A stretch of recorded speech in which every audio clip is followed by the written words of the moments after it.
Welcome to the Deep Dive. Today we are plunging into Lew Wallace's, monumental 1880 classic, Ben-Hur, A Tale of the Christ. A huge one. Really influential. Absolutely.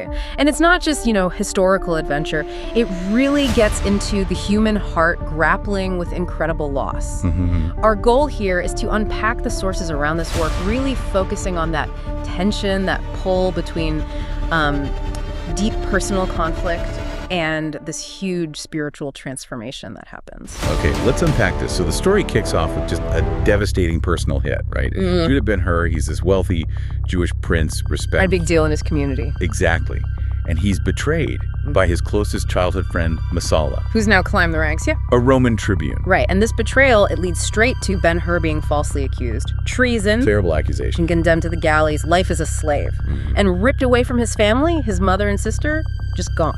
And what's fascinating here, right from the start, is how this immediately sets up that core theme. Yeah. This burning need for vengeance versus, the much harder road to forgiveness. Yeah. Ben-Hur goes through years of just unimaginable suffering, and it's all driven by one thing: destroying Messala. The novel really explores how that hatred, you can understand it, given what he went through. Oh, absolutely. But it becomes like another kind of prison, doesn't it? It chains him to the past, stops him finding any kind of peace. And that very personal hate, it's instantly put onto this much bigger stage. It's not just him versus Messala. No, it's like a symbol. A symbol, of the whole conflict gripping Judea at the time.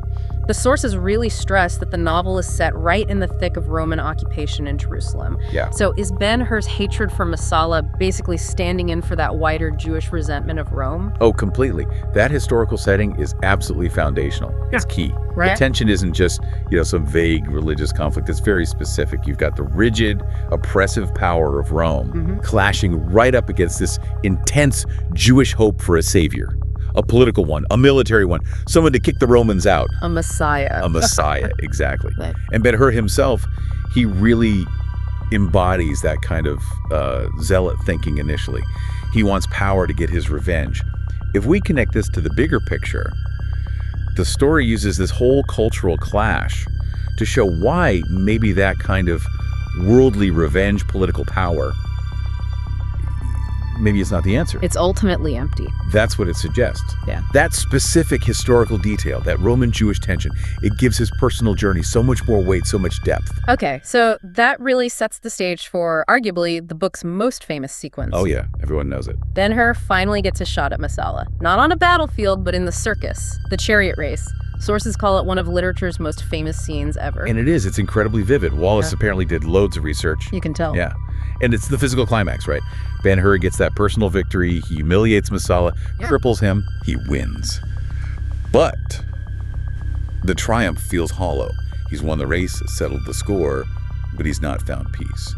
That incredible scene, all that action, it just underlines how empty that kind of power, that kind of vengeance really is. So the journey has to shift. It pivots away from politics, away from revenge, towards something else entirely. The real climax then isn't the race, but Ben-Hur's encounter with Jesus Christ, which brings us to that second major theme, faith and redemption. Yes, and this is the really radical turn of the book. The ultimate point it's making is that real strength, real salvation, it doesn't come from winning political fights or getting even. No. It comes from, a spiritual awakening, from finding the ability to forgive.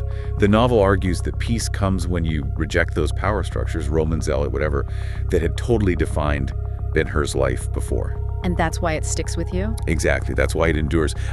People point at drawbacks. It can be slow in parts. The religious message is very prominent. But it still gets this 4.5 out of 5 rating generally because that core message resonates. Yeah. And this raises an important question.